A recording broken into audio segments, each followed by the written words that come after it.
So it can't be an a priori position. It has to be a reactive position. Yeah, I think that's exactly right. It doesn't have sort of a notion of the good that it strives towards, by which it defines it's bad. It's like trails and blazes with the map getting wrong, sticking labels on lists on. Fake ladies and males get their shit on, made up and murdered like women gliding with their wings gone. Hey yo, what is going down? Welcome to Owls at Dawn. We are just two dudes from Southern California who studied philosophy, politics, and religion around the world and decided to start a podcast where we can bullshit with impunity. I am Austin Hayden Smith. And I am Troy Polidori. And apparently, Troy just told me that we got a review saying that we're grifters. So we should just say this out loud, that we are grifters. Straight up. Give us your money. We're looking for that fuck you podcast money. This is what I was saying to Troy off the air. I said, well, how are we grifters? Grifters are usually like dishonest about their intent. I have made no shy or hidden reserve. I've never held anything back about looking for that Chapo money. So I don't know how we're grifters. Just pay us, man. This is like prosperity gospel, but in podcast form. Yeah, I mean, I was saying that maybe the new grift is that you admit you're a grifter up front, and then the person is so beholden by your sincerity that they're like, you know what? At least they admit to it, so we should just keep giving them money. That's right. That's right. Yeah, exactly. Because then maybe it's like reverse psychology. If you say you're a grifter, then they're like, oh, but he's not, because he's so honest about his struggles. He's in rehab, you know? So he's in rehab for being a grifter. So let's support him in his journey, getting out of his grifterness. Yeah, here's the reasoning. Technically, a grifter would not tell you they're a grifter. So if they do tell you you're a grifter, they're not a grifter. Oh, that's right. This is great deductive reasoning here. So when I say we are grifters, that's on you, the audience, to figure out what the fuck is going on here. Anyway, thank you guys so much for tuning in to another episode. This week we are going to be talking about anti-natalism, which comes in a couple of different forms. But what is the quick summary form that people can look forward to, Troy? Yeah, so we're doing it based on an article from The Guardian, which is really just more of like a encapsulation of a small internet movement type article, as you'll see nowadays. The basic idea behind anti-natalism is to be against births of all kinds, but specifically of humans. There's some argument that giving birth to babies is bad, specifically for the babies and maybe even for the world at large. So we'll discuss the variations of that and the arguments for it and what we think about it. Cool. Sounds good.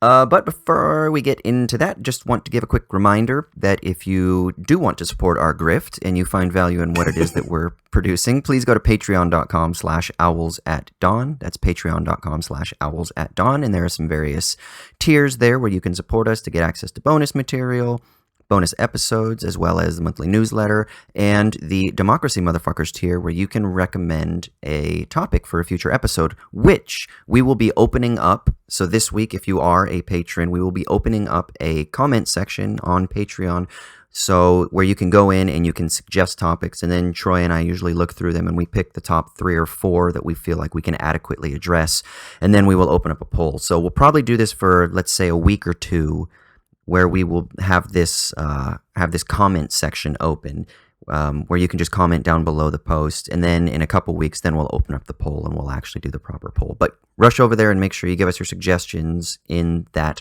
Patreon post. Yeah. And we don't have any new review questions, right? But if you do, give them the spiel. What do we do? Yeah, so if you give us a 5-star review and don't call us grifters, I guess you can call us grifters if you want, as long as it's 5 stars.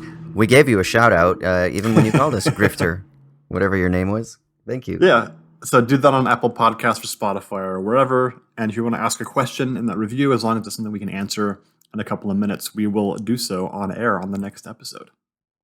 Yeah. Well, all right, let's stop fucking around and let's get into the main meat of things. We got to start off with the shitty minute. This is where one of us gets to rant and rave about something that is pissing us off from the previous week or a couple weeks or cumulative over your entire life or whatever it is. Just unload, Troy. My life shitty minute. Your life shitty minute. So, I mean, I'm having a hard time with this one because I think it was pretty clear to me what my shitty minute was going to be over the last couple of weeks. But I'm having trouble really putting together what to say about it other than just that it sucks and I wish it would go away. But then I also have some misgivings because there's something about it that I think is also points at an important matter that needs to be discussed. So let's stop talking about vagaries here. This whole okay boomer thing. It's really annoying, right? Like, has any meme become more annoying more quickly than that? And I know the point is that it's supposed to just be dismissive. Like, it takes someone who is usually an older white man, leveling some presumably bad faith critique or just uninformed critique of younger generations or whatever, and just dismissing it by saying, okay, boomer, right?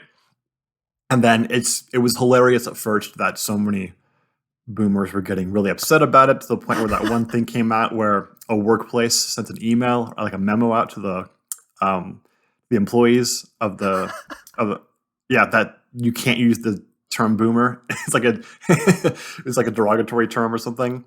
That is so good. Class-based derogatory term or whatever, which is hilarious. And then it immediately just became super annoying, right? Because it doesn't have any like real content to it, especially when it's used as a placeholder for actual substantive critique. So I don't have a lot to say about the okay boomer thing, other than it was funny for a second. Really, it doesn't do anything for you. It doesn't help in any way. It's not going to be funny anymore because it's old, or it became old 2 days after it was first like a thing, right? So I just want to say to everyone out there who is called a millennial, even if they're a Gen Xer, a millennial, or a Gen Zer, because everyone who's under 50 is millennial, apparently. This is the mantra that you should work through. Structural critique, not meme chic. All right? Okay boomer is meme chic. Like, that's fine in your like after hours, right? When you're partying at night, you can go with the meme chic. But when you're at your day job, when you're in the streets, you go with the structural critique. All right? Don't say okay boomer. Give some actual structural critique. Structure in the streets, memes in the sheets. Yeah, maybe. I'm cool with that. I think you should do structural critique everywhere. But if you have to do the meme chic, you do it in the sheets, not in the streets. Okay. So yeah, I mean, not a lot. I'm not going to rant. There's not much to say here because the okay boomer thing is pretty contentless, right? So what can you really say about it? Yeah, okay, so it might be contentless, but similar to the boo, there is some propositional content in there, right? And so it is a dismissive, like you said. It is the like you're out of touch, or you just don't get us, but it's couched within this like formal, affective, emotive aesthetic, right? And so what I wonder is there actually something like affectively galvanizing in an age that is rapidly becoming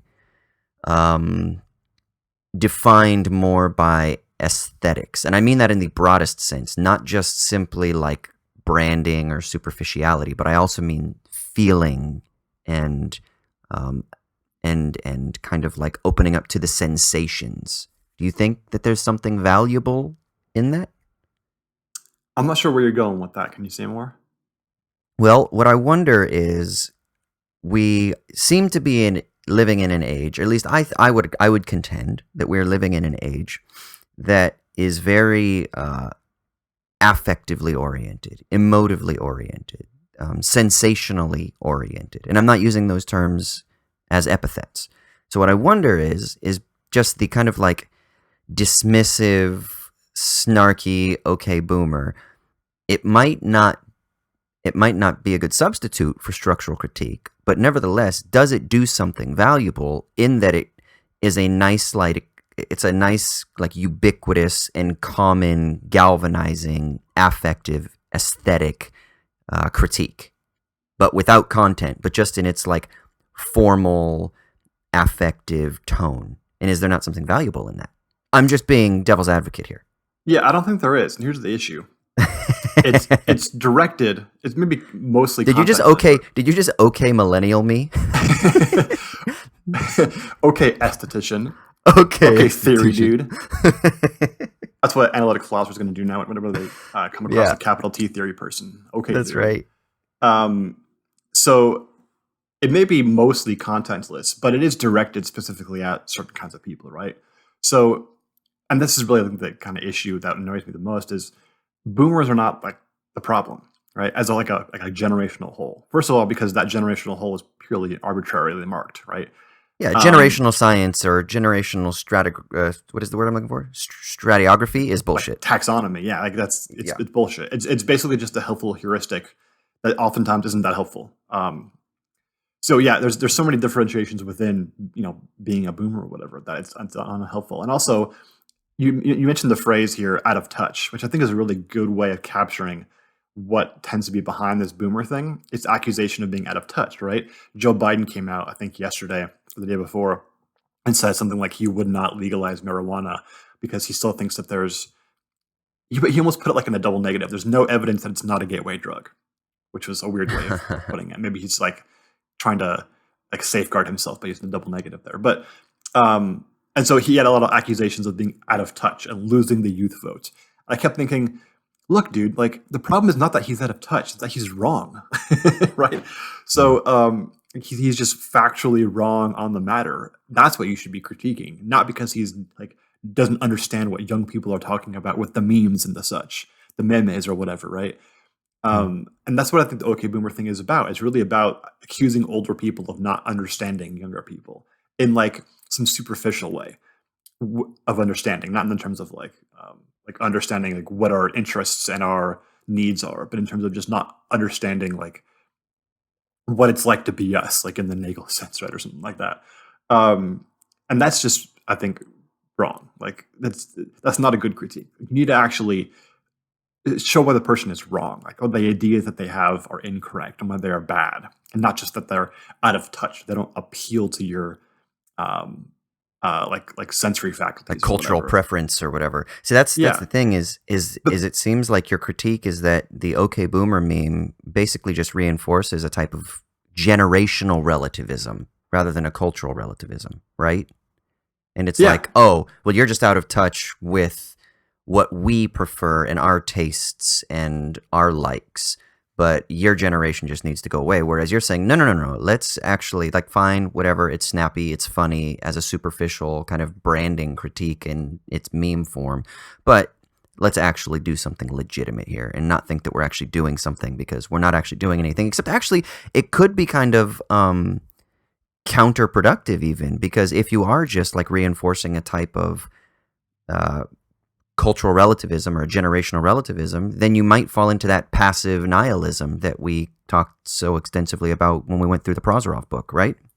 yeah. I think you do, and it's pretty obviously enacted by the fact that the response to the OK Boomer thing is not to retort with any sort of argument. It's just to Yeah. say you're being mean or something, right?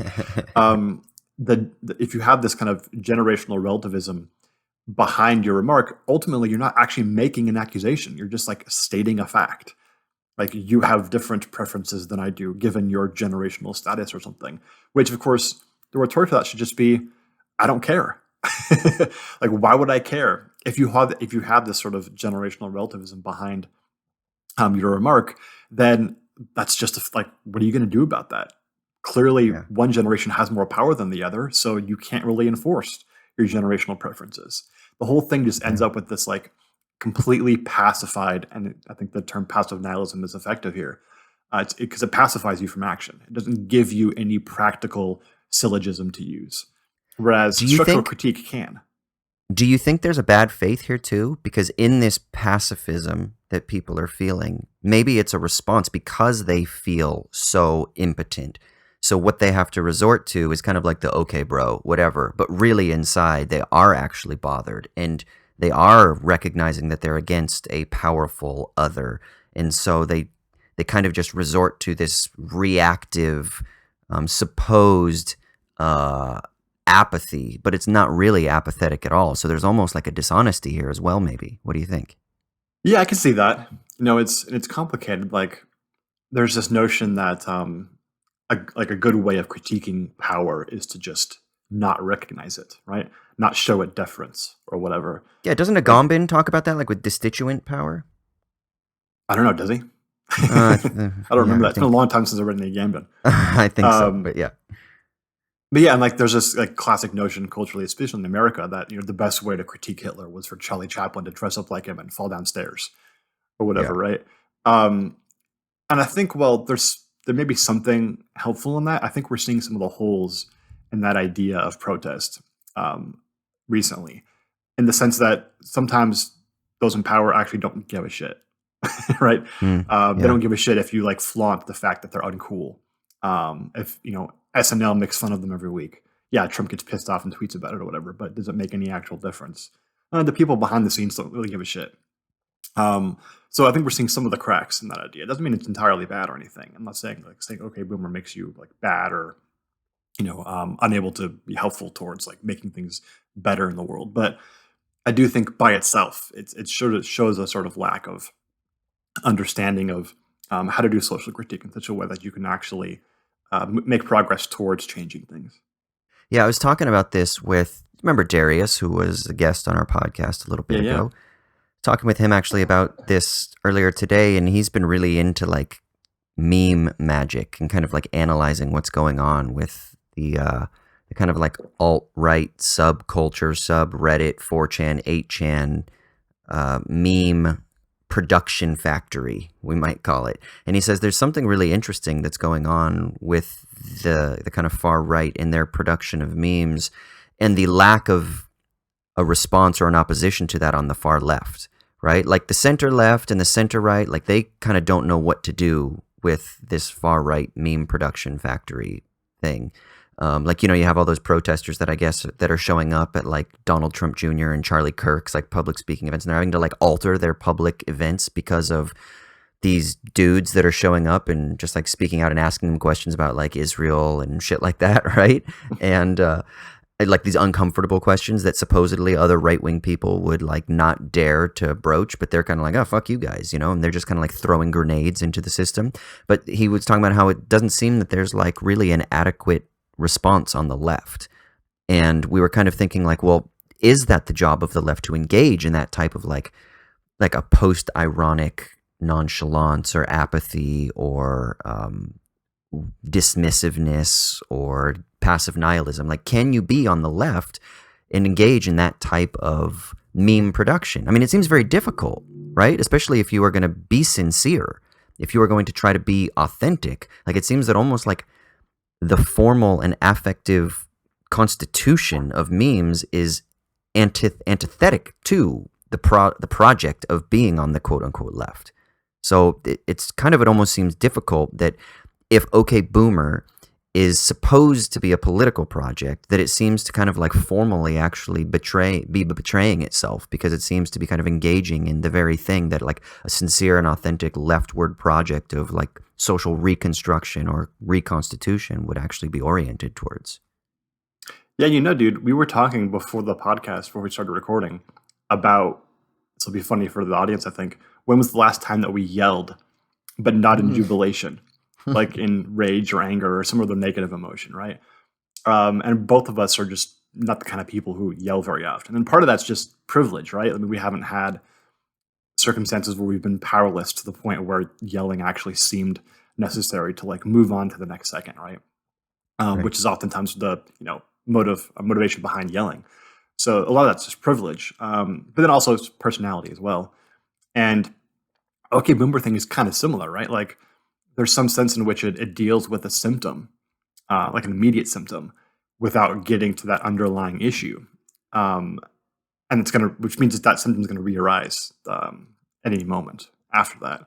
And so, yeah, there's something there that I think shows the weakness of the idea. But then also, yeah, I don't really know what to do with this whole like, what do you do about the memes thing? I just feel like I'm so far away from any desire to engage in that I have some bias against it that I don't. It makes me not want to expound too much on its efficacy. And I certainly wouldn't have predicted the way that the right's gone with the meme production thing. That's been totally out of the blue for me. So I don't feel like I can say much about it. But I do think there's some sense, and tell me if you agree, that a lot of this just seems to stem from alienation. And so part of me wants to say, well, if a lot of this meme production stuff stems from alienation, I don't know that engaging in it purposefully or strategically is the best way of going about combating the alienation. Really, we should get towards the causes, right? The structural causes of that alienation and resolve those first, and then you won't see those symptoms rise up anymore. But that, and I mean, I'm not sure if that's the best way of thinking about it. I mean, I don't have a settled opinion, but just on the surface, that seems, like the right strategy moving forward, It's also not immediate, though, it's the problem, right? Like, it doesn't solve the structural problems as like, cure cancer. Well, okay.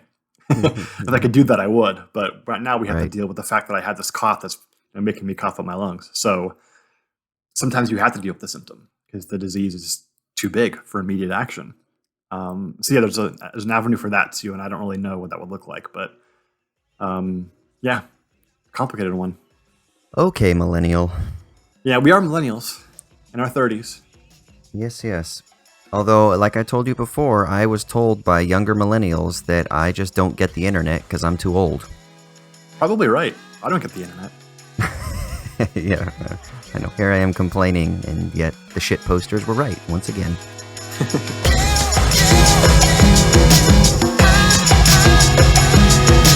All right, so should we jump into this main segment here? Yeah, let's do it, brother. Give us the lowdown. So we're doing this based upon an article that was in The Guardian this week called I Wish I'd Never Been Born, The Rise of the Anti-Natalists.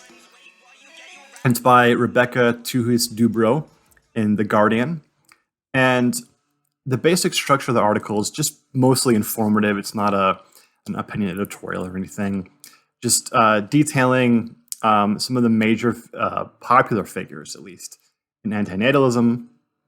The YouTube star who I'd never heard about, Dana Wells, who's known as the friendly antinatalist, which I think is pretty hilarious. As well as one of the more sort of academic leaders, African or South African philosopher David Benatar. And the basic idea, as I take it behind antinatalism, especially arising out of sort of this despair and despondency coming from news about climate change for the last 10 years maybe, is that giving birth basically guarantees there being a lot of harm being brought into the world. And that can come at through the subject of the actual baby being born. They're going to sort of live a life where there are more harms than benefits. And so that's a bad thing. And also in terms of if you bring a baby into the world, that's one more consumer of fossil fuels. And that brings more harm to future generations as well as to non-human animals and nature. And so birthing in general is thought to be a harmful activity in these several different ways. And so therefore we shouldn't have births.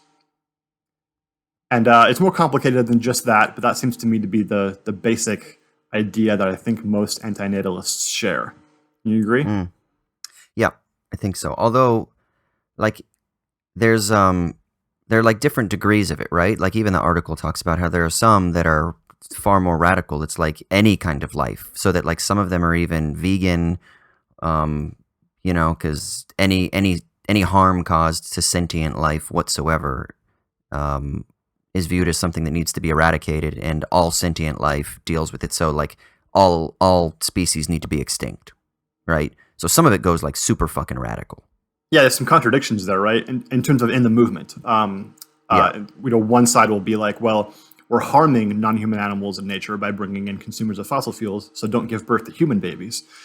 But then another side will actually say, no, actually, those things going extinct is better for them because they live lives that are full of more harm than benefit. So it's actually good that we're slowly going extinct. So there's some interesting wrinkles in the different views there that share a certain common point, but then come to different conclusions. Yeah. It was really interesting. So I also, because we talked about the Schopenhauer essay on the sufferings of the world, and then we've also talked a lot about the movie First Reformed, which both you and I saw and enjoyed. And I think both of those, the article and the film, address this in the two different ways. The Schopenhauer article or essay is more of like a metaphysical, moral theory on he even says this at some point, like, that there is, like, you shouldn't bring people into the world because you're just going to cause them harm because of this, like, inevitable suffering that they will have to endure. And then the film First Reformed is more of like that climate justice, like, hey, how can I bring a child into this world knowing that I'm going to potentially cause some sort of stress on the planet, where, because I'm a hardcore environmentalist, I should be trying to alleviate that stress. So there's a different approach to this. Like, one is kind of more metaphysical, foundational, moral, and the other is almost more like contingent, historically contingent, like on another timeline or under different historical material conditions, then it wouldn't be such an issue. Whereas Schopenhauer, it seems like, no, this is an absolute. Like, this is an a priori fact of the world. And then the kind of more like environmental side is like, no, it's just because of the world that we have constructed, maybe because of the Capitalocene or something. So those seem to be actually two very different approaches to an anti-natalist program. Yeah, and the former that you're talking about, the more Schopenhauerian version, it's not entirely a priori, right? Because it takes some license in terms of an empirical claim about what human life is like in general. And then from there on, it makes some more or less a priori claims about what's good and right in terms of like having a life. But that seems to be the key issue, right? There's this general sense, which is based on an empirical claim, that life is full of more, on balance, more harm than benefit. And that's a really interesting claim, I think, because, well, one, it's empirical, right? But it's almost impossible to actually quantify, because it goes into like the phenomenological qualities of experience, which, I guess we can quantify that in some sense, but not sort of holistically. And I don't know that it's wrong. I may actually be correct. There's something to the idea of just that bare claim by itself, that there's, we tend to experience harms to a greater degree than pleasures. I think that's probably true. And we certainly remember, I think, the harms maybe more than the pleasures. Maybe. And certainly different personalities like play a role here, right? But it could very well be true that there is, on balance, more harm than good in the world in terms of qualities of experience. And so if you're judging it based upon qualities of experience, which seems to be what's going on here, right? It's almost entirely about the quality of experience rather than any sort of like objective measure or whatever. And interesting that it's a pretty, tell me if I'm wrong about this, but it seems like a pretty, like, relatively new and kind of Western idea, right? Well, what do you mean, like, relatively new? Because they do talk about like Sophocles, the tragedian, right, who kind of mentions this idea, and then Ecclesiastes, which is from the BCE motherfuckers, if that's a callback to my last week's shitty minute. But that's before Common Era. We don't know exactly when it was written, but let's assume that it's written relatively early. So we're talking 6th, 5th century, something like that, BCE. So and there's a bit in there where the writer of the lament is basically saying he's like envious of people who had never been born. So new in Western in what sense? Yeah, so I should clarify. Obviously, the idea that there's more harm than benefit in life is not new. Like, that's Ecclesiastes. You go back to like Buddha. That's like as universal as human life has been. And certainly for certain people, that's going to be true, right? I'm thinking more of the fact that claim gives import towards thinking life is not worthwhile in some sense. At least I guess I'm pointing it more towards like this utilitarian calculus. Oh yeah. Right? Of thinking, if it's the case that there is more harm than benefit in terms of the qualities of experience, then life is not worthwhile for that reason. Right? Certainly you can go back to like Buddhism as being like an escape from suffering, as an escape from, the perils of wanting, being somewhat similar in terms of the diagnosis, right? And there's certainly like an escape from that's important, right? To get away from the harm that comes through life. But it's sort of an escape to something, right? Like, to some sort of enlightenment.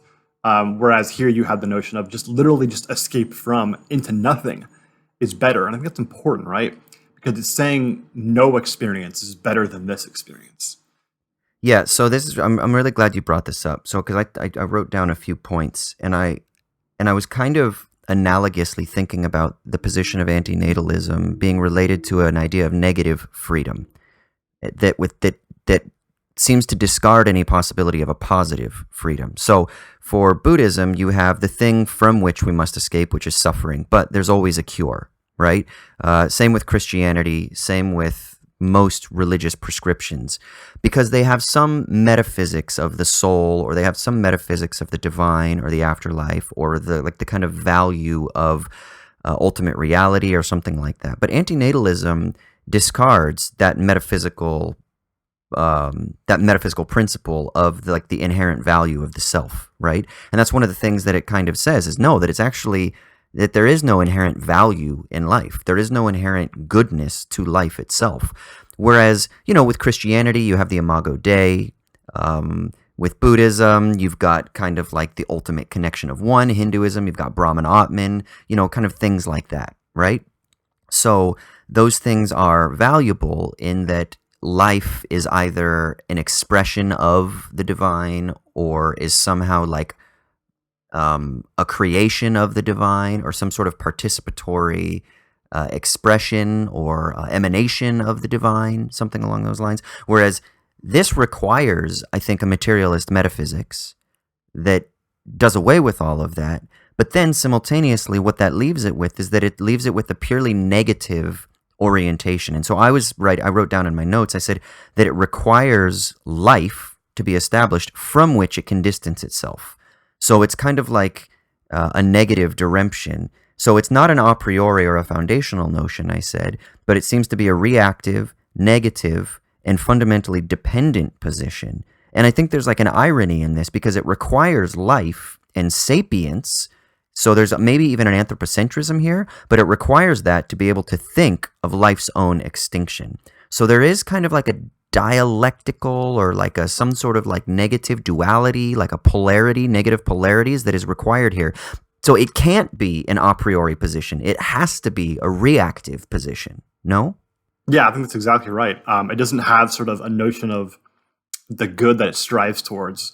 Exactly. By which it defines what's bad. It just takes a thing as like a brute fact being bad and then says the answer is to stop that thing, right? So I guess the idea here for me is, how is the anti-natalist defining harm? What is harm? It's taken as a brute fact, so it's almost like it's a simple notion, right? It can't be defined, it seems like. That's right. It's just inherently bad, and we just know that it is, and that's the end of the story. Like, it's the color yellow. Like, how do you define yellow? Well, you don't. It's a conceptual, like, simple, right? So harm seems to be treated as being kind of like that. Now, correct us if we're wrong, audience. If you've read Benatar or any other anti-natalist, they define harm as more than just like the bad quality of experience. Let us know, but it seems to me that's the case. And if that's the case, that seems empty to me. Harm doesn't seem to be this empty notion. Maybe bad is, but harm isn't. Harm seems to me as is a negative notion, which means preventing something good. Like that seems to be what harm is, and you have to define harm as the prevention, like the active prevention of something good from occurring. The problem then is, if you define harm that way, well, then it's not so clear how you fit this picture about sort of non-identity, like non-existence, as being something good. Since it's that, how do you define non-existence as being something good, other than the fact that it's just less harm? The supposed alleviation of, right? Yeah, which then, of course, you've defined harm as being the prevention of something good. So it doesn't seem like non-existence is going to be that good thing, unless you have some like metaphysical explanation for why non-existence is like enlightenment or something. Is this kind of like an inversion of Augustine's theory of evil? As a privation argument? Yeah. So good is privation? Yeah. Yeah, I mean, it's not explicit, though, because that seems incoherent. But that may be like where you have to go to make sense of it. That seems like a reductio at that point, right? Yeah. Yeah, I think that's probably right. Whereas these other, the classic religions and different philosophical systems tend to have a notion of good first, and harm is defined as somewhere along the lines of prevention of that good thing. And so you can see, it gives you like a practical syllogism of what to do. right? To stop the harm, to get to the good again. Whereas this has really no notion of the good. It only has harm. And so escaping the harm is really the point, and that might lead you towards, the solution being non-existence. I think it's ultimately incoherent though, without that notion of good by which harm can be derivatively defined. Yeah, that's one of the notes that I wrote. I said it assumes that suffering is bad, which requires a theory of the good or of badness, which it seems to merely just reduce to like death or harm as being a bad, but is never really defended, and that needs to be defended. And then actually, this is what I said is because they speak a lot about death as being a bad. I said I actually think that there's something ontologically incoherent with antinatalism as well. And now I don't, for people listening, stick with us here because I'm not just going to shit on it as well. I do think there's actually a positive value to it as well that I'll get to in a minute. But I said I do think it seems ontologically incoherent because it stops at sentient life. And so I would argue that it misunderstands how sentience is interconnected with the non-sentient, or even like, let's say, the non-sapient. So life is actually a result of death. Because death is a relative term that we humans, again, think anthropocentrism here, use to describe a phase shift. So like when a leaf dies, the totality that was the leaf in the abstract as an identity, which itself is an abstract entity, it's a construct, it changes phases. But the process of the leaf's phasing was always quote unquote dying, right? But its dying, that is the transformation of its identity from every instant to the next, is also a becoming. And so this is the paradox that Deleuze talks about in Logic of Sense when he talks about Alice, who is both getting bigger and smaller simultaneously, right? That in every, like, if we're going to assume, and I'm going to assume this, a sort of like process, philosophical understanding of becoming, that things are kind of like contingent in their becoming, then that means that any moment, let's say, of an identity is just a snapshot of what is otherwise a process of decay. But in that process of decay, you also have a different type of becoming. You have a becoming into something else. And what will actually be my sticky leaves, kind of foreshadowing here, but I really want to talk about this because I think it actually fits really well in Walt Whitman, who says something really beautiful in his Song of Myself. He talks about death, and I'm going to probably read more of this later, but he says, "As to you, life, I reckon that you are the leavings of many deaths." So he's speaking to life here, and he's saying that life is the leavings of many deaths. And no doubt I have died myself 10,000 times before. So there's a sense in which life is itself the sort of effect of the accumulation of many deaths beforehand, right? In this interconnected understanding of a material universe. And then this is what I think is really lovely. He talks about death here. He says, "I bequeath myself to the dirt to grow from the grass I love. If you want me again, look for me under your boot soles." Right? Talking about how he's kind of giving himself over at some point to the grass, which becomes like the fiber that comes into our bloodstreams and stuff like that. So there's a sense in which I think that there's also like an ontological misunderstanding in antinatalism that seems to kind of presume a kind of anthropocentric view of the world, but also it seems to kind of work within like firm senses of identities, that like a leaf is a leaf, and if a leaf dies, that's a bad thing, rather than recognizing that it's actually this kind of like larger processual chain of like chloroform and like networks kind of moving down to these various chemical factors that derive from the solar energy and that are attached to the bark in the tree, that themselves are part of a causal chain of the root system that is part of like the sediment that itself is like non-sentient. So I feel like it kind of privileges sapience while using the word sentience in order to create a kind of anthropomorphic critique of something based on a kind of relative position within a contingent historical frame. And so I think it's ontologically incoherent because of that. Does that make sense? Well, here's the thing, dude. You can be part of a larger process, and that process still be bad. Like if we found out that, unbeknownst to us, the Earth was actually just an incubator for humans to eventually grow and become food for aliens who just really love the large brains of mammals from Earth. Like we could find that out and be like, well, you know what? It's just part of the larger process of decay and feeding the aliens our brains. What are you going to do about it? Like that could still be bad, right? And especially it's a conceptual truth that it's bad if the only things that are bad are the bad qualities of experience, right? And Right. But it's bad for us. So it's a phenomenological Yeah, descriptor. but it's conceptual truth at that point. If badness is only about the qualities of experience, then only things that have experiences that are sentient are going to have experienced badness, right? That's just analytic truth. So yeah, I think you're right that there's a problem there, but I don't think that just pointing out the idea that there's a larger process here and that we're viewing it anthropocentrically is gonna alleviate the problem, because I think it's admitting that it's anthropocentric in terms of favoring experience as the location of goodness and badness. And then also the fact that larger processes of which we are a part, can be bad for us, right? Even if they're not bad in general, they can be bad for us, things that experience. And you still might think yourself rational to check out of that, right?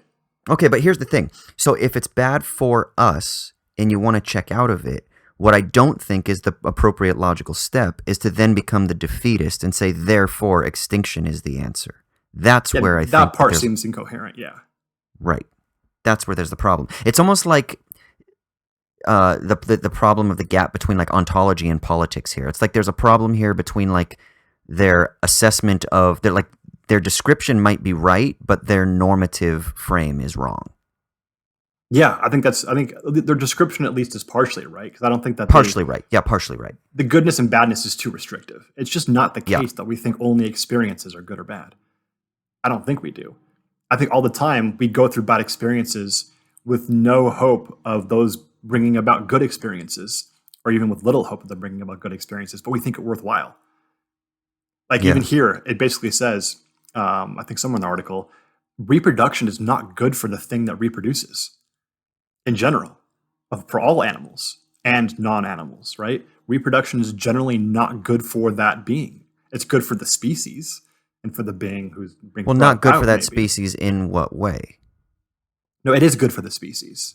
I'm sorry, not good for that entity in what way? Just because it somehow stops its conatus? But why is that a good thing? In terms of the qualities of experience. If you're going to define it in terms of the qualities of experience, it's not good to reproduce generally. It brings about more harm than benefit on the whole. That's probably true. Even if you factor in like the happiness that a human being, for instance, might have from having children or whatever. Generally, I think actually we've proven that it's not the case that you get more happy experiences than unhappy experiences from having children. People who don't have children are generally happier, but that doesn't mean that we shouldn't have children, right? No one thinks that. Yeah, and it's also a signal that your time is coming to an end and that the new generation is going to take over. Yeah, I mean, there's a whole lot of bad stuff. Basically, what I think anti-natalists have to say is, given their definition of badness as being just the quality of experience and applying to nothing else, predicating nothing else but the qualities of experience, you basically have to say anyone who has a child is being irrational. Not in terms of not just the other being bad. That's the thing that anti-natalists say, is that you're wrong to have a child. At least the more radical ones, right? Right. That it's like actually a moral wrong, right? Yeah, but no, you actually have to say more than that. You have to say that they're irrational for doing that. Yeah. I think that's just that should show you that your methodology is wrong, right? Individuals don't think that badness is only about the qualities of experience. We've talked about this a lot in the podcast. This is kind of like my hobby horse. Pain is not always bad. Yeah. This was your sticky leaves a few weeks ago. Yeah, I think it's a central point that I think people miss a lot, and sort of the most fundamental argument, I think, against like a more like a hedonic utilitarianism type ethic is that pain sometimes is good if we fit pain as a necessary condition towards something good, right? Then it itself can be a good thing, right? When you go to the doctor to get a shot, it's painful, but that's not necessary towards the shot being effective, right? It's just an unfortunate consequence of the way that nerve cells work when it comes to needles. But sometimes pain is good. Sometimes pain sort of makes the process of learning something or gaining some new skill or accomplishing something mean more to us and more meaningful. If you took the pain out, it wouldn't be as good. So it's a kind of what we normally would think of as a simply negative quality of experience. It doesn't have to be in every single circumstance. And I think that clues us into the fact that we don't define the value of certain things purely based or entirely and exhaustively based upon the pure qualities of the experience being painful or pleasurable. I'm just kind of trying to work through this idea right now. I feel like, So we've used the word that this is kind of like a phenomenological position based on the qualities of experience.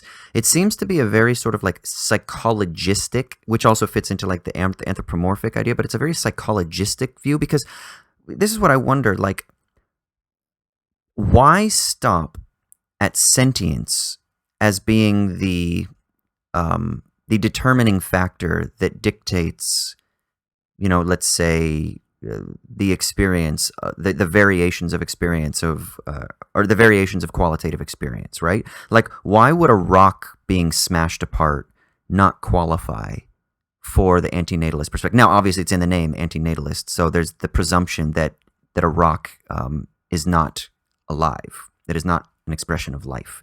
My panpsychist hat on doesn't like that idea, but even beyond that, is there not like a sort of like metaphysical front loading here that presumes too much? And maybe it's because it resists the metaphysics of like spirituality, or the metaphysics of like the divine, or the metaphysics of like the intrinsic worth of the human soul, or something along those lines. And because it rejects all of those things, which I'm not entirely opposed to, but because it rejects them kind of just outright, and maybe a bit simply, that it's left then with a kind of solipsism almost. And I know that it then tries to then make this into a larger ethical and social prescription, but it seems to be that it only can do that from like by turning within to the self and then projecting outwards. And so it seems to be a sort like trapped within like this like post-Cartesian selfishness, and that it can't get out of that. And so it can't actually think outside of itself. It can't actually think ontologically. It can't think in a networked sense. It can't truly think environmentally, because it's still only trapped within like the conditions of the turn to the self.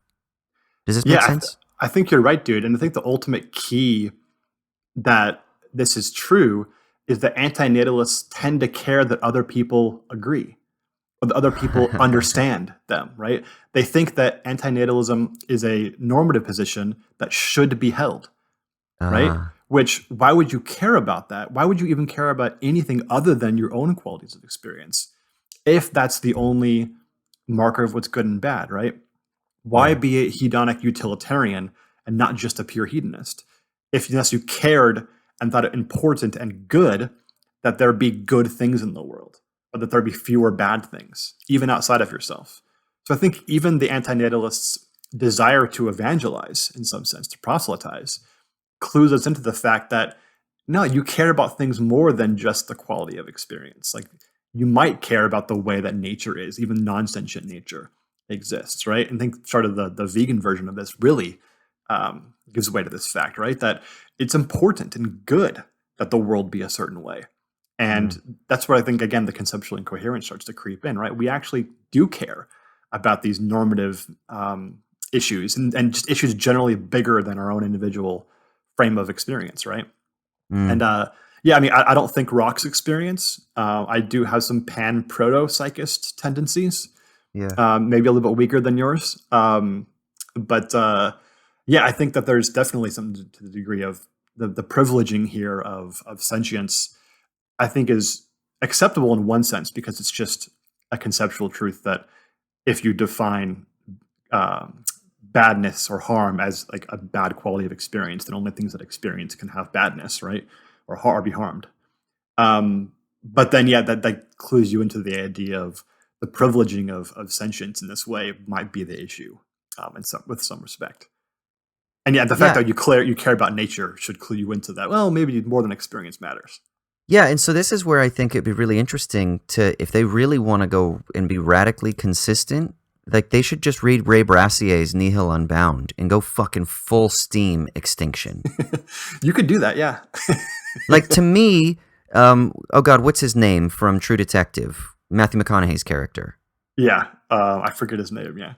That fucker, like he's an anti-natalist for sure. He talks about how humanity's a tragic misstep and whatnot, but the writer of the show actually read a lot of Brassier prior to crafting that character. So But yeah, so if people are interested, Ray Brassier wrote a book called Nihil Unbound, in which he says that nihilism is not an existential quandary, but a speculative opportunity. And he wants to push nihilism to its ultimate conclusion. So like he takes it as this like speculative moment to kind of like revel in the inevitable heat death of the universe, as basically saying that there's literally no fucking meaning whatsoever. Like that's the way to go. Like make it a whole ontological and speculative position where it's just everything is decomposing, and let's just like revel in that, or not even revel in it, because that implies too much joy in it, but use it as a speculative opportunity, you know?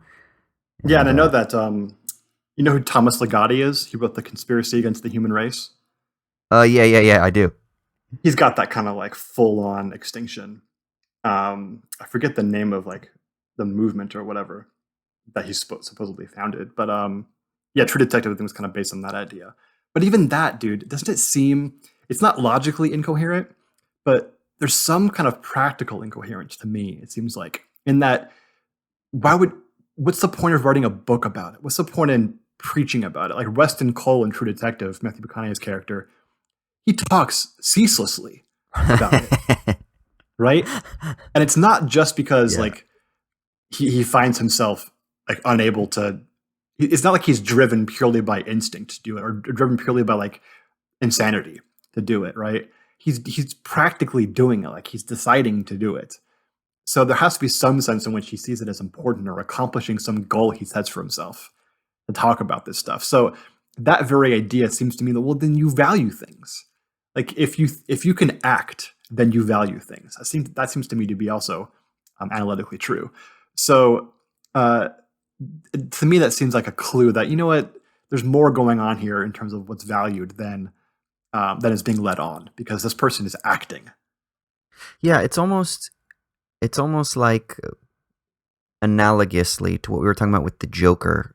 You know how Nolan's Joker is perceived by Alfred to be someone who just wants to watch the world burn, and then Joker himself says like, oh, I don't have plans, but you're kind of like, well, one, Alfred misunderstands him. That's because Christopher Nolan, even if that's supposed to be the narrator voice, Christopher Nolan's actually kind of a conservative. And so, of course, he's going to say, right? And so, of course, he's going to say that. And because he's basically just a liberal. And I don't mean that in a shitty way. I'm not trying to shit on him, but he kind of is, right? He believes in the human spirit, the Dunkirk spirit. Just see the movie Dunkirk, and you kind of get this interstellar, you know, love and stuff like that, all those themes. And then, of course, you're like, well, Joker's lying. He clearly is. He's clearly lying. So there's something similar here. Like, to truly be a consistent nihilist is very difficult, right? And I was talking about this again with Darius. I was talking about Nietzsche. You know, Nietzsche tries to like put on this brave face, like, oh, you know, we're just like ships without a mooring, lost at sea, without a compass, and we can just kind of like row harder and overcome the stormy. No, dude, you're full of shit, man. Like, you're this angry, reactive. You got rejected by a couple of different women a few different times. That's probably why you hate women. You're this vagabond who's running around teaching philology and shit like that. Like, you're like, maybe you're doing like the fake it till you make it kind of thing. It's like a performance. It's a performative wishful thinking almost. And I'm not trying to just completely discredit Nietzsche. I like a lot of Nietzsche's work, but it does seem very difficult to consistently, authentically, and sincerely live that kind of nihilism. So maybe I'm just constitutively too much of a vitalist to fully understand, comprehend it. Maybe I can apprehend it, but I can't comprehend it. But it does seem just very difficult to actually live consistently. Yeah, I think if you're going to take nihilism, like a full blown nihilism, as being the claim that there's no value in the world whatsoever, that's practically incoherent in the sense that you can't act from that. Literally, if you act, then you, in some sense, are acting against that idea. And maybe you can hold that and be like, yeah, but instinctually, I'm still compelled to eat, right? Maybe, but I don't know that anybody actually. Well, then don't form any memories about how tasty that pie was, motherfucker, because as soon as you have a memory, then that's going to condition the next time you think about a pie. So I think we're betrayed by memory and by sensation and by linguistics. More prisons, right? That's it, prisons man. Of false value. That's it, dude. No, but you know, I think we're shitting pretty hard on this stuff, and I think appropriately in some respect. But there's something I think that's really good about nihilism, even if it doesn't recognize it, and that it's critical, right? Nihilism, and especially like coming from like the Nietzschean realm, it's really good in pointing out where the false value is. Yeah. I think it's wrong if it goes so far as to say that there is no value. All value is false value. But it's really good at pointing out where the lie about value actually is, right? So that's really helpful, I think, as a critical device. And of course, anti-natalism is not nihilistic. In fact, it's very much not nihilistic. It sort of values, or at least it points out some disvalue as being like harm is disvaluable, right? I think there's a problem in terms of not defining that disvalue in terms of value, right? That's, I think, a bit of a logical incoherence that exists there. But it's also good at pointing out that, it may empirically be true that there's more harm than benefit. And I think I said earlier on accident that we remember harms more than benefits. Actually, I mean the opposite. We remember benefits more often, but that might be a lie about memory, right? That might be the fact that we actually do have more harm than benefit in life, but we remember the benefits disproportionately to the harms. And so we convince ourselves it's not the case, that there's more harm than benefit. So it may very well be true that there's more harm than benefit to life. And that's probably an important thing to think about, like the bias that our memory has towards things like that. That's a really important critical notion, I think. And it also, I think, gives lie to the fact that if you're going to sort of base the value of life on the quantity of positive, pleasurable experiences, that's not going to work out so well for you, right? That kind of hedonistic utilitarianism, anti-natalism is like the bizarro version of it, it's the Wario or the Waluigi to utilitarianism's Mario, right? And so I think that's important to point out that, look, if you're going to follow that structure, then it's not going to work out so well. You're going to lead to this kind of almost absurdist conclusion. So that's important too, I think. There's some important respects in which I think anti-natalism and also nihilism as kind of the cousin are effective counters towards these more popular positions which they oppose. You agree with that? Yeah. I wrote down the last thing that I wrote is I said, I think it's valuable as a theoretical heuristic, and I think it can lead us to be employ it as a valuable thought experiment. Like you could say, well, what if human beings stopped procreating, or what if I don't know, a third of the fucking Thanos snaps his finger and what is it, half all creatures, is that what it is, or a third, or whatever the fuck it was, are just destroyed in an instant, right? Like, and in this sense, like Avengers is kind of an interesting anti-natalist thought experiment. Like you get to see that, right? Of course, like you've talked about, we don't really get his reasons as to why, but just overcrowding and competition and conflict and stuff like that. But where's the data? Yeah. But so I do think that there is something, like you just said, it is valuable because it does show us those points of tension in a world that just assumes certain values. Like we just assume maybe that procreation is good, that life is good, that having babies is good, that you are a son of God, that you have the imago Dei in you, or something like that. And this kind of comes along as like, hold on a second. Like, let's pause. And it's a radical split from that. I used the word deremption earlier, and I think that's a really interesting way of talking about this fracturing between the two.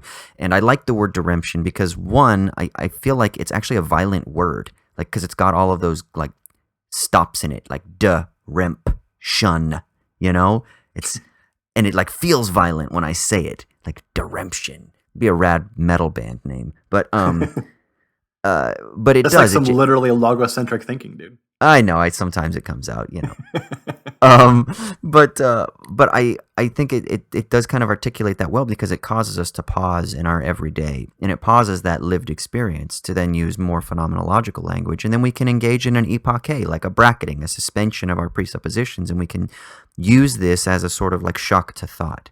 And in that sense, I do find it valuable because I do think it's interesting to consider, precisely because of the reasons you said, because it does illuminate some of the contradictions. So one of the ways in which I think it's actually really valuable is as a contingent historical position. So in the conditions of late capitalism, in a world that seems to be rapidly producing subjects that are more and more conditioned by the logic of financialization, neoliberalism, or if you are in the periphery, a member of the excluded, right? The lumpen proletariat. If the world continues along this path, then it does seem quite interesting that as an historical and contingent fact, that the capitalist context is creating a very inhospitable environment. And so then I think we need to take responsibility for the perspectives or viewpoints that we have on society and on life. Like, are we going to continue to just reproduce a system that is causing suffering, psychological suffering, and physical and literal material suffering around the world, et cetera, et cetera? Or is this somehow, can we like take this like anti-natalist position as kind of like a symptom of people who are extremely dissatisfied of this contingent historical set of conditions and say, therefore, rather than kind of resigning ourselves to a defeatist fate, let's proactively fight against it and create a better world so that we can try to alleviate suffering in other ways rather than the extinction route. Yeah, I think that the metaphor you use of shock to thought is totally perfect, dude, because all of our instinctual biases go against the anti-natalist position, right? And I think anyone who first hears about it and hears the claim that giving birth is sort of wrong or bad for various reasons immediately kind of laughs, right? Because it just seems absurd. I picture, those paintings or those pictures of like babies in sunflower masks or the hats that they have. I'm like, oh, but babies. There's well, the babies aren't bad, right? They themselves aren't bad, but giving birth to them is. And it's absurd because all of our instinctual biases go against it, right? It's for procreation. It's for abundance of life. It's for all these things. But then we need to be shocked away from those biases, right? Like we need to actually think about why those things are valuable, if they indeed are, and for what reason. Because having an instinctual bias towards a thing is not a good reason for thinking something is valuable, right? So yeah, I think for that reason, anti-natalism plays an important role in sort of shocking us to thought. Because if you come across an anti-natalist position, all of a sudden now you have to think about it. Like, well, why do I think that this is wrong? Why do I think that having children and procreation and abundance of life is good? And you kind of have to justify it to yourself, or you could just, I guess, laugh it off and say those people are like faking it or something, or they're just trying to get attention, or they're just goths or whatever.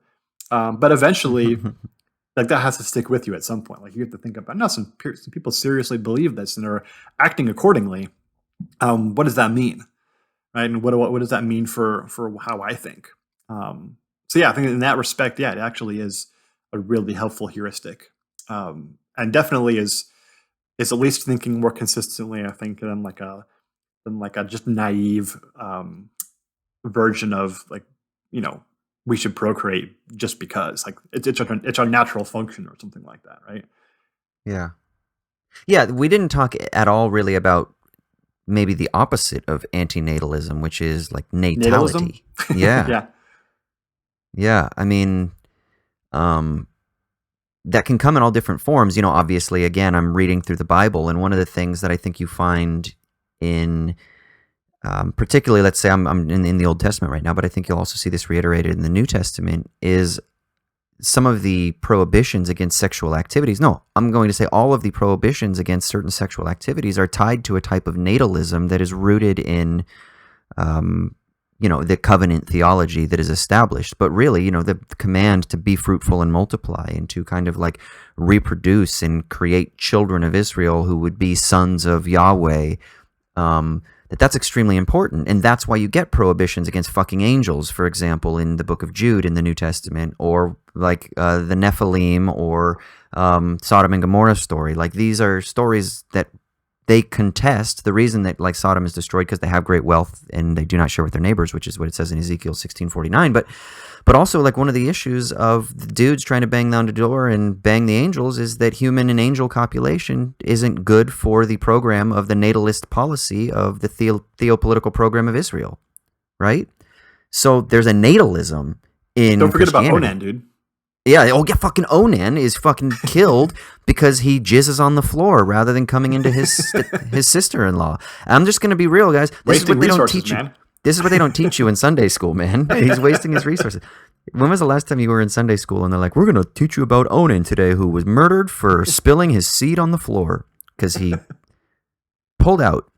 But that's true. He's fucking killed because he doesn't engage in the natalist program that is prescribed by the Levitical priesthood.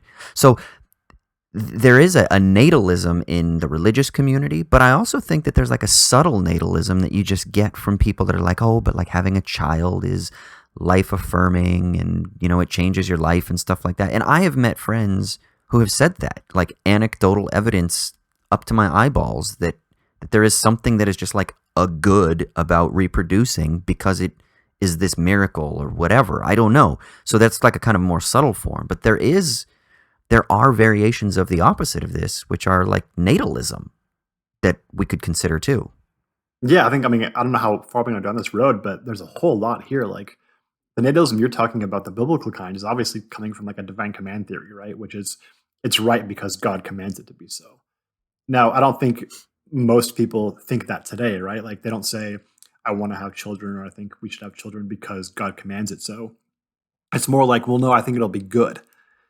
Maybe they term it as good for them, right? Like I think it will be, I want to do this because I will find it to be good for me. Or maybe it's because I they think it'll be good for the children. Like it's better that they exist than not exist or something like that. Or maybe good for the world, right? But then you have to actually fill out that claim, right? Because you don't have to fill out the divine command claim. Like God commands it to be good, so I do it, right? That's kind of how it works.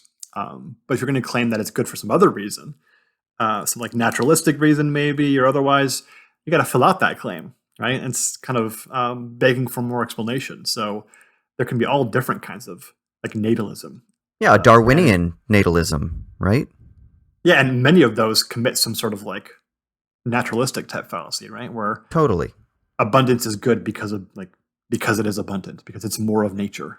It's more stuff. Because this is what nature does, therefore we should do more of it. It's like, yeah, but nature also eats babies and fucking ducks rape each other and shit like that. Like, come on. Again, like if we found out that our brains were food for aliens, like does that mean that it's good? Right. Of course, the people at the top of the food chain think that nature is inherently good, right? In some respect. That's a very good point. Yeah, it works out well for us, therefore. Yeah, I'm pretty sure that the aliens who eat our brains are like, yeah, this seems good, right? That's right. Teleology, man. Oh, Jesus. Yeah. I mean, I think it's really interesting to think about. I also think that similar to the Schopenhauer essay, just constitutionally, I am like... As opposed as possible to this. Pretty much, man. Pretty much. But that doesn't mean that, again, like I don't find some value in it. Like I really do find it interesting to think about because it is shocking to me and it is provocative in a good sense, like as in it's provoking thought. And so I do find it interesting. I just think that ultimately I kind of just come down on a completely different viewpoint. Maybe it's the difference between like an optimist and a pessimist. And I just, I am inclined towards problem solving. Yeah, I think it's more than just that, though. Like, I think we've detailed out some conceptual and otherwise problems with the general idea behind the view, if not like really digging deep into the arguments. Yeah. But then I think, it's really important to point out that a lot of people I think read about anti-natalism or hear about it and just dismiss it as sort of like some sort of false signaling, right? Like no one, like you don't actually think this is true or whatever. Like you're just trying to get attention or be different or whatever.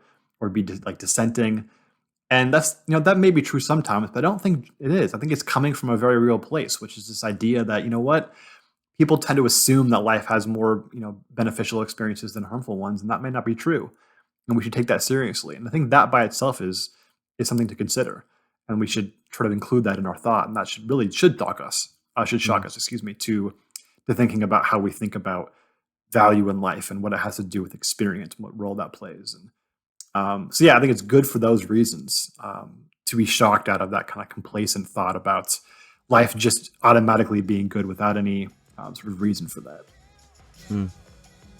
Yeah, I agree. All right, well, that was fun. Yeah, dude. I enjoy that kind of stuff. Yeah, just riffing. That's like the old podcast days. That's it, man. Let's riff away.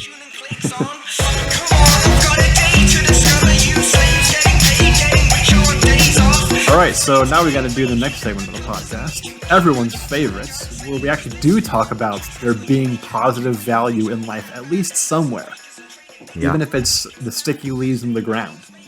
Yeah. So for the sticky leaves segments, one of us talks about whatever it is that's giving us meaning in a potentially meaningless universe. It's possible that anti-natalists are right about that. So Austin, what's doing it for you? So I just finished reading Walt Whitman's Song of Myself. It was first written in 1856, and then it's like redrafted a couple times and retitled in 1881, I think, is what it is. It's called Song of Myself. Its original version is called A Poem of Walt Whitman, an American. But I just finished this, and it took me about a month, actually, to work through the poem. How long is it? 52 stanzas. So in my book here, it starts on page 13 and it ends on page 77. So it's a pretty long poem, but I took my time. I would read maybe a couple stanzas a day. Some of them are shorter than others, but it's pretty dense and it's pretty rich. And this is my first experience properly reading Whitman. Like, I think people are very familiar with the line, "Do I contradict myself? Very well then, I contradict myself. I am large. I contain multitudes." Yeah, I think everybody knows that. Even if it's just that I contain multitudes, or do I contradict myself? Very well then, I contradict myself. Whatever. Like, people are familiar with excerpts from Song of Myself, but this was the first time that I've actually really sat down and read it, and I read it over a long period of time, and it was nothing short of a type of spiritual experience or religious experience, especially the final couple pages that kind of almost brought tears to my eyes and gave me the hmms where I just have to stop and go, huh. You know what I mean? I like that, the hmms. Yeah, you just got to stop and go, while I'm sitting at my cafe having like my morning green juice or whatever. But I just wanted to read a couple of lines that I have highlighted throughout that I think are amazing. I think it's a poem that you should read from beginning to end because there's so much going on. But it's also one of those poems that I think that you can kind of extract stuff from and still get a lot from. I wrote a little blog on our website, if people want to read it, that is kind of critical of Whitman. And what I said is that Whitman, he kind of espouses a vitalism, he espouses a vitalism. He is a philosopher of immanence, a philosopher of sensuation, or of sensuousness. And I was going to say sensation and sensuousness. Sensuation, I guess we'll call it. But he's a sensuous philosopher. You know, he talks a lot about the loins, and he talks about like the philosophy of, or like the immanence of touch, the power of touch. And he talks a lot about God, but it's a very sort of pantheistic understanding of God. He's, I guess, very influenced by the transcendental philosophy of Emerson. But what I wrote in my little blog post is that I kind of feel that it's both tragic and hopeful, this poem, because it's hopeful in the sense that he talks about how he can just enjoy the hedonic pleasures. He can just enjoy the sensational pleasures. He can just enjoy the touch and the taste and the sight and the smell.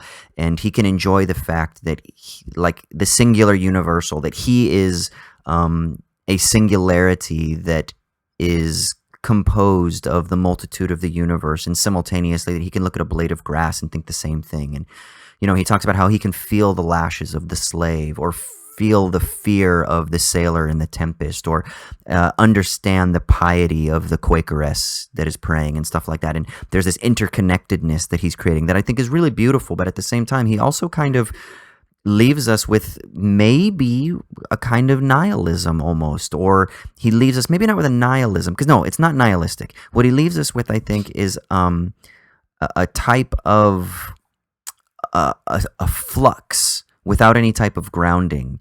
And this is just one of those tensions that I'm always kind of working through, where I'm very attracted to like the philosophies of immanence, but at the same time I bemoan, let's say, the loss of like a metaphysical underpinning, right? And so reading Whitman, he doesn't have that second step. It's just pure like exuberance at immanence, and there's something beautiful and seductive about it, but at the same time I kind of also find it a little bit tragic and just something that is difficult for me to work through. But some of the lines that I think are really beautiful in this that speak to that beautiful exuberance are kind of stuff like this.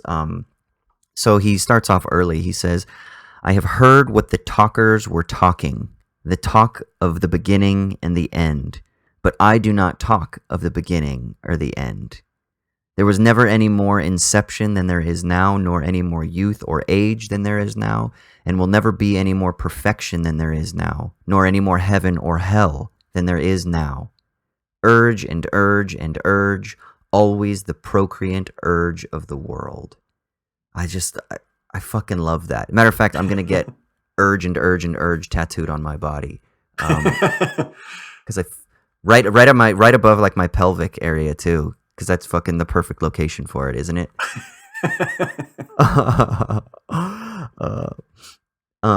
Right here, the smallest sprout shows that there really is no death, and if ever there was, it led forward life, and does not wait at the end to arrest it, and ceased the moment life appeared. All goes onward and outward, and nothing collapses, and to die is different from what anyone supposed, and luckier. This is just so anti-natalist, brother. Like, it's actually this is perfect. Yeah, it is. Yeah, it's kind of like perfect timing there. I didn't plan this out very well because I'm just kind of like flipping through stuff right here. But here's another one. "I exist as I am. That is enough. If no other in the world be aware, I sit content. And if each and all be aware, I sit content." And then he says a couple lines later, "My foothold is tenoned and mortised in granite. I laugh at what you call dissolution, and I know the amplitude of time. I am a poet of the body. I am the poet of the soul." And then he says, dude, that almost sounds like a drill tweet. I mean, the thing is he kind of, there's this like, irregular form. There's not like a rhyme and a meter or anything like that. It seems sometimes stream of consciousness, but he wrote this over like decades, They're tweets, dude. Yeah, totally, man. But I love this. "The pleasures of heaven are with me, and the pains of hell are with me. The first I graft and increase upon myself. The latter I translate into a new tongue." Some of it is so enigmatic, and that's why you kind of read and you pause. It's like, what does that mean, that the pains of hell are what you translate into a new tongue, and that the pleasures of heaven are what you graft and increase upon yourself? I mean, that one seems quite self-explanatory, but there's something interesting. I do not decline to be the poet of wickedness also. He's like a poet of goodness and a poet of wickedness. And then let me get to the end here, because there's just so much stuff that I could keep reading. But he talks about how, like, the distant and dead resuscitate in me. They show as the dial or move as the hands of me, and I am the clock myself. I love this idea that the world, the multiplicity of the world, are kind of like the hands of the clock of himself, that they are part of him. And this is what he talks about later when he talks about, that I contain multitudes. He talks a lot about how he's not convinced by sermons or by theory, but it's just the immediate, the thing that everyone knows by the immediate sense experience, that's what ultimately matters to him. And that's what the world hangs on, right? That the world doesn't hang on universal foundations, but that the world hangs on like those instantaneous, the ubiquity of the instantaneous experience of the minute, right? Someone didn't like reading in their metaphysics class, apparently. What does he say? Let me just kind of okay, I'll skip to the end here, because this is where I kind of thought it was amazing. Okay, so this is very Nietzschean right here. He says, oh, hold on, do I go back one page here? No, okay, right here. He says, "So you're also going to ask me questions, and I hear you. I answer that I cannot answer. You must find out for yourself. Sit a while, wayfarer. Here are biscuits to eat, and here is milk to drink. But as soon as you sleep and renew yourself in sweet clothes, I kiss you with a goodbye kiss and open the gate for your egress hence. Long enough have you dreamed contemptible dreams. Now I wash the gum from your eyes. You must habit yourself to the dazzle of the light and of every moment of your life. Long have you timidly waited, holding a plank by the shore. Now I will you to be a bold swimmer, to jump off in the midst of the sea and rise again and nod to me and shout and laughingly dash with your hair. There's that kind of Nietzschean joy and madness in being untethered, right? That I think is so beautiful there as well. But this is what I think is the most enigmatic and what I had like my religious experience over the last couple days. He says, "And I call to mankind, be not curious about God. For I who am curious about each am not curious about God. No array of terms can say how much I am at peace about God and about death." So I'm going to pause here. I found something super interesting. So don't be curious about God. And he says, I'm curious about each. I'm curious about the particular, the minute, the experience. Those things draw my attention. He talks about how he just like watches animals and stuff. He's very enthralled by the curiosities of the each and the particular and the unique of the material world. But he's not curious about God, right? Which is like the totality or the whole. And then here's what he says next. I hear and behold God in every object, yet I understand God not in the least. So it seems almost paradoxical, like contradictory here. So he's not curious about God because he beholds God in every object. He's at peace about God, but he doesn't understand God in the least, right? And then he says, nor do I understand who there can be more wonderful than myself. And then the next line is, why should I wish to see God better than this day? I see something of God each hour of the 24, and each moment then. In the faces of men and women I see God, and in my own face in the glass. I find letters from God dropped in the street, and every one is signed by God's name. And I leave them where they are, for I know that others will punctually come forever and ever. And then he starts talking about death, and this was the line that I read earlier, and I love this because he says, that like death is a bitter hug of mortality, but it's idle to try to alarm me of it. I'm not afraid of death. And then he goes and he says, and as to you, corpse, I think you are good manure, but that does not offend me. I smell the white roses, sweet-scented and growing. I reach to the leafy lips. I reach to the polished breasts of melons.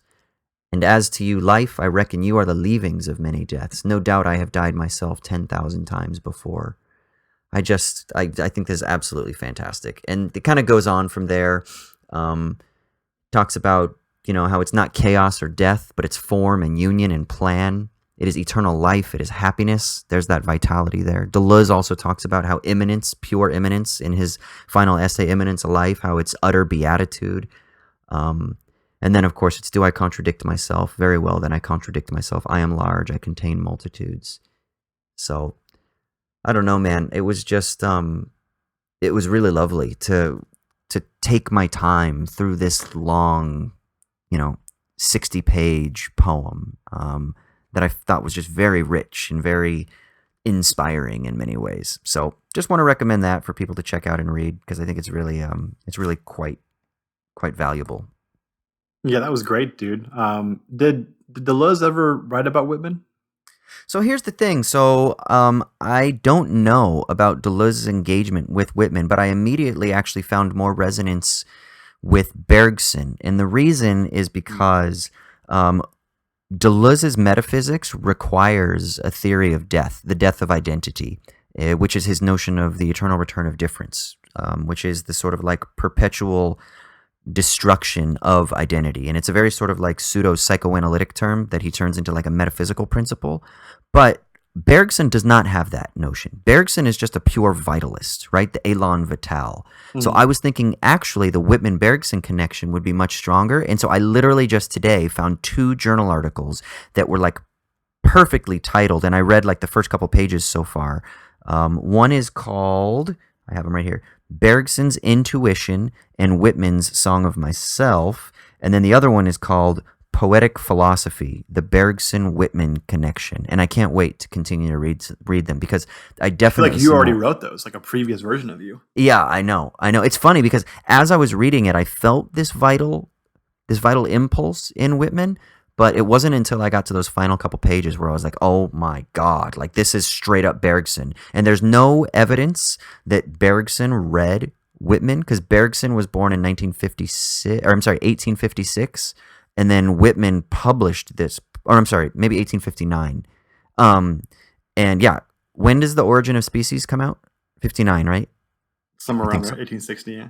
Yeah, so that's when Bergson is born. So this poem already had like a first version out, but there's no indication in Bergson's work that he actually read Whitman. But nevertheless, there does seem to be at least a common thread. Yeah. Do you generally fuck with the Transcendentalists? You know what, man? I had a moment where I thought I would be interested in Emerson, and then I didn't pursue it much. It was when I was quite younger, though. What about you? Yeah, I mean, they were always like the Like figures, Steiner? like in Yeah. yeah, and like in high school, that they were the only real kind of philosophically astute figures we actually read since they were American, and Yeah. I guess at that time the only other American figures you could have read were like the pragmatists, and that just wasn't there. Even like Dewey, I never had any um, interaction with in like later high school or whatever. For some reason, the Transcendentalists were the one. I guess like in English classes, that's the one that you go to, right? Mm, And I yeah. just never got it. It doesn't click with me. Just to the purely like affective level, it doesn't click with me. Um, which I think makes sense. Like it makes sense. I think that it clicks with you very much so Yeah. at the affective level, and then that encourages you to explore it more at the philosophical level, right? Mm. Theoretical level. But yeah, because it doesn't click with me, I've never really tried to explore any of that stuff. But probably good for me. I feel like Yeah. when you read like analytic philosophy, right? Like doesn't click with you, but Mm. it's helpful. I Mm. should probably read some of that stuff too. Yeah, I mean, yeah, it does. It kind of just, I mean, obviously, I jokingly talk about going to the fucking woods and living my Walden life all the time. You're So not joking though, no, I'm not really. joking. Yeah. No, I'm not joking. Yeah, that's a very good point. So, I mean, there is a sense in which, like, Thoreau has influenced me, sort of, right? And, there are other like essays that I've read from within like the transcendentalist corpus that where I'm kind of like, yeah, I kind of vibe with that kind of stuff. So I kind of like it. Just kind of does. It just resonates with me, I think, is the best way for me to put it. Yeah, I think that totally makes sense. I think it's good to take things that at an effective level or an immediate level don't have any resonance, and then still work with it and see what it does to you. That's super important. I think, which is why I think at some point we need to do like a piece of Dola's as like a book club thing, so that I can work through it with you. One, so you can help me understand it, and two, so that I'll actually finish it and not just Yes. give up. I think that's very good. I mean, we could always do something small. We could do like his essay, Imminence of Life, which we could do in one episode. Yeah, You I know? read that. I think we read that and talked about that at some point. That was a while ago, though. It must have been a while ago. Yeah. I mean, fuck, if we should go through logic of sense or difference in repetition if you really want to do it. Yeah, logic is sensibly the one, right? Because that's going to be the most. Isn't that considered the most philosophical one? In like a classic Uh, sense? I would think difference in repetition personally. Logic of Okay. sense is still kind of structured a little bit weird. It's got like it's not even like proper chapters. I forget what he calls them. Does he calls them like events or some shit like that? Or what does he call them? I can't remember. Like He would call chapters events. they're not events. I can't remember what they're called, but he calls them something like that. It's something like that, like movement. It's like the 18th movement or something. I can't remember what it is, but it's broken up in a very strange way. Difference in repetition will be the one that will be. I think it would be more frustrating. Logic of sense, I think, would be more frustrating. Difference in repetition, I think, is a little bit more formally philosophical. Okay. Yeah. So, but yeah, Whitman's good. I mean, I've got this little collection. It's called The Essential Whitman.